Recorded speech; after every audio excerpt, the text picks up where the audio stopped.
But this one's personal. Richard Blystone, CNN, New York.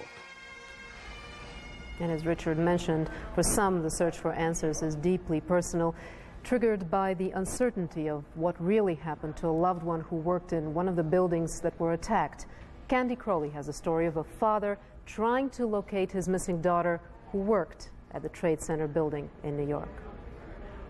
Yes, Dan? Yes, this is David Vincent. He's an Eastman Kodak executive from Webster, New York.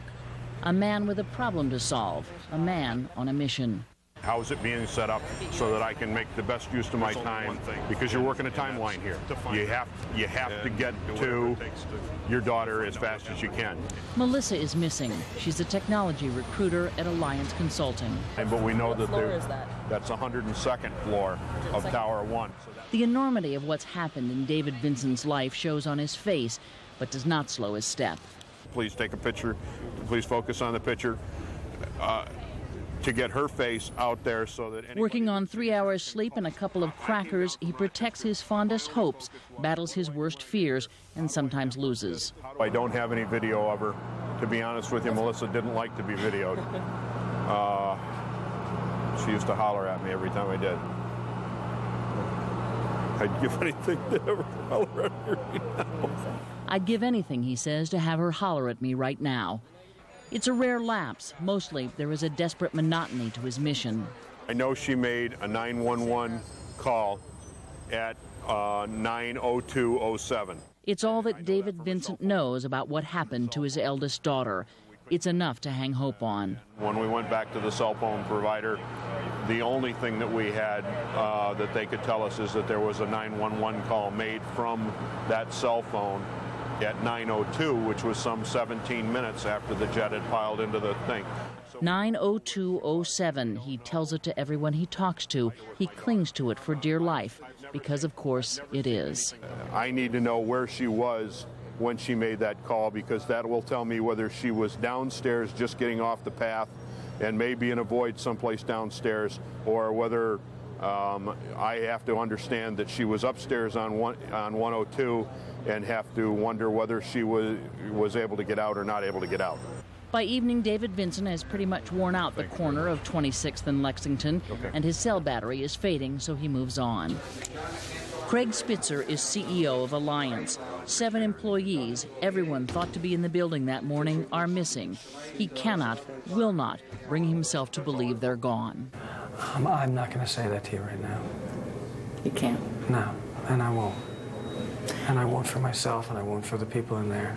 In there is a room full of people who have loved someone too long to give up so soon, and what's left after hope is unthinkable.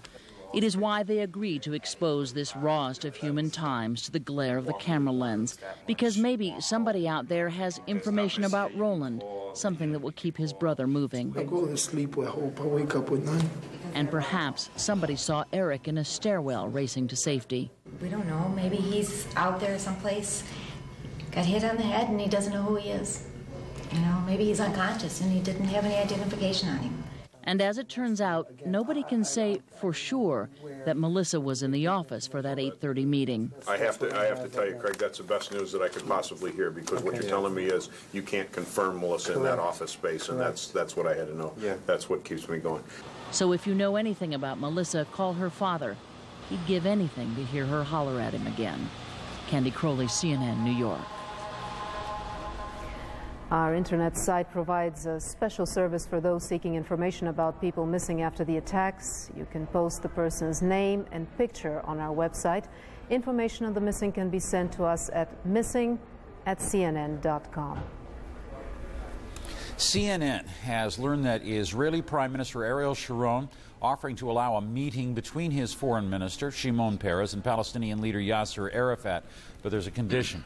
Mr. Sharon says there must first be what he's calling an absolute calm for 48 hours in the region. The Israeli leader had earlier vetoed the meeting.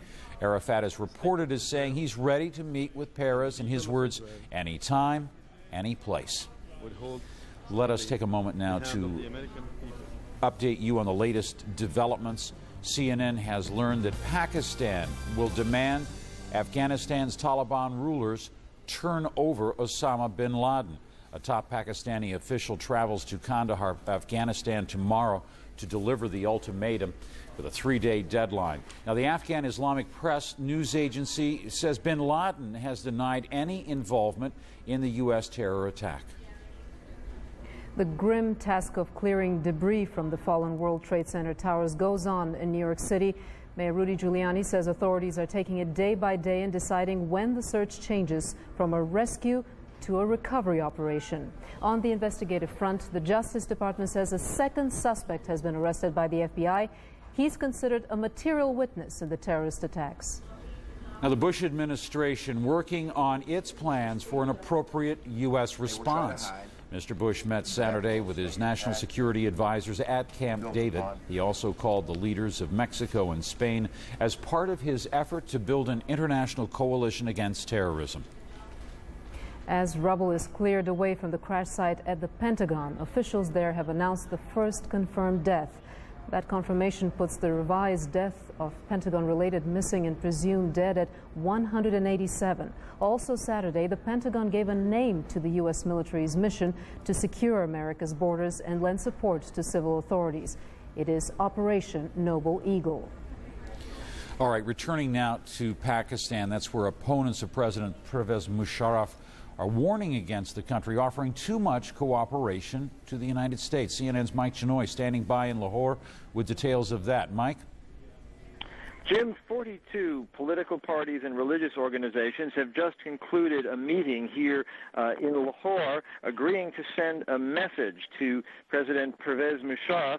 That message very clear that they do not want his government to allow the United States to use air, sea, or land space of Pakistan to help in any American attack on targets in Afghanistan. The group is actually going up to Islamabad to convey that message in person to the Pakistani leader. It was a virtual who's who of key figures from the Islamic fundamentalist sector of Pakistani society, including some religious organizations with long-standing and very close ties to the Taliban leadership in Afghanistan. In addition, representatives of key political parties that have been sidelined from the political scene here since President Musharraf took power in a coup d'etat were also here.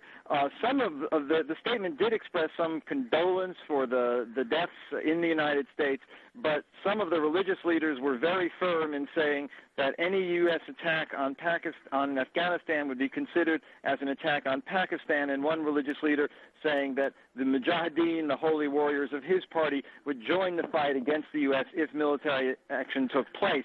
So that certainly makes General Musharraf's job of making Pakistan a meaningful ally of the United States much harder, and it certainly does raise the specter of some kind of unrest or opposition to such policies once the details of what Pakistan in fact is going to do to help the U.S. become clearer. Jim? All right. Mike Chenoy reporting there from Lahore. Ralitza? Jim, amid the many stories of loss and devastation are some incredible stories of survival. Amy Lowe was in the lobby of the Marriott Hotel when the World Trade Center came crashing down on top of it.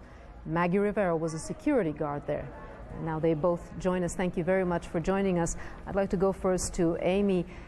Tell us what happened as you were standing there in that lobby. When the first plane has crashed, I didn't even know it was crashed, so I was asked by the security to go downstairs to the basement of the hotel to help out Maggie answering the phone, to call out for the ambulance, the cops, anything you could think of, and receiving calls for help. And secondly, I got a call saying, "Oh, your plane, your building got hit again." And I'm like, oh my God, you know, what else can we do? And I'm like, Maggie, and Maggie's like, why don't you go? I'm like, no, we're gonna stay here together. If I go, you go together with me. Then we went upstairs. This was when both buildings was hit already. And by the time we went upstairs to the lobby, everybody has evacuated the building already. And the only person that's allowed to be on the lobby of the Marriott was the firemen, and also the security, the managers of the building. And yeah, Amy, I'd like to ask Maggie, what was it like For her, she's a security guard, she has some special training. What was it like for you to go through something like this? Actually, it was very devastating. I was trying my very best to assist and answer all the questions, to evacuate all my co-workers, the guests that were at the hotel. I assured them that I was going to get them all out, and we did. We evacuated. When the first plane hit, we managed to get everybody out, and we only had management in the lobby with security, myself, and Jade, who stood alone with me by my side at all times. Was there any panic, confusion, Maggie? Yes, there was a lot of panic, but I assured my co-workers and the guests that everyone was going to be okay and we were going to get them out safely and as quickly as we possibly could. Amy, to you, what was it like getting out of there? Could you see where you were going? Did you know exactly where to go, what direction to take? When the building has, when the first tower collapsed down and the parts of the building collapsed on the Marriott, and the whole Marriott collapsed down too, onto our ceiling just fell on top of us. At that time, in total darkness, all you can depend on is just, you could just depend on the sound if anybody is next to you walking around, and you hear firemen themselves panicking, saying, don't panic, let's go to the right, let's go to the left, let's go here, no, somebody has fallen down. No, I mean, it's like it's all based on fear. You could hear the voice of panic and fear in the fireman's voice. And of course, myself, I'm like really like nervous already, and I can't see all the stuff. It's like all over your face, all over your mouth. You know, you're choking, like gagging for oxygen, and all you care about is trying to find an exit to get out of that rumble. Maggie, what was it like for you to kind of try to lead people and help them out? What instincts started working in you? Well, I was very calm because we have that training. I've been doing security for 13 years. I was very calm. We were dealing mainly with the fire department because that's all we had in the lobby, because we had no guests and no other employees except, like I said, head of the departments like engineering, my department, housekeeping. So we had only the major management from each department. So we dealt like with a lot of firemen. We must have had close to 80 firemen in the lobby at the time when the building had collapsed. So they were looking for someone who would know how to get out, and I assisted them and telling them, no, let's go this way. But when we couldn't get out through one way, which was the tall ship spar, we turned around and tried to get out through another exit, which would lead through the elevators. We couldn't get out that way. And the next thing we knew, because we had no light whatsoever except one small flashlight, and there we walked onto this debris and we walked over to the top of it, which it was just building beams and the ceiling, and we climbed up a mountain of debris when we saw the light and the fog, and from there the firemen just helped us out because they had just as much fear in trying to get out as we did, that we were the only ones there with them. And Maggie, from the pre-interview that I had reading about your experience there, there were, as you mentioned, probably 80 firefighters trying to help out, and only 4 or 5 of them got out alive. I wouldn't be able to say if it was actually 4 or 5. I know I hanged on to 2 or 3 of them. They were helping me get out, and I'm very appreciative because if it wasn't for them, I really don't know how I would get out, because they pulled me out of the debris. They fell on me from the impact, and as they were getting up, they picked me up with them, and I escorted them as best as I could because I knew the pattern of the lobby on how to get out, but I had not the slightest idea that all this debris was on us, and from there is when we climbed over a mountain of debris to get out. And also that since there's a bunch of other firemen, they were in the middle of the lobby, and also the chief sent a group of firemen upstairs to the 22nd floor of the Marriott, the highest floor, to clean up and to see if anybody's there. That's when everybody, you know, when the building collapsed. So I definitely know that there's still some people up, you know, down there. So that's why, like, you know, I call here so that people can know that there's still some firemen that's up there in the building that collapsed when everything came down. Amy, how has this changed your life? Oh, totally. Well, yeah. Oh, it's like man. at nighttime when you sleep, you can't even sleep because in the dark, since you have faced that 1 minute of darkness, of death, it's like everything's going to happen in the dark. And when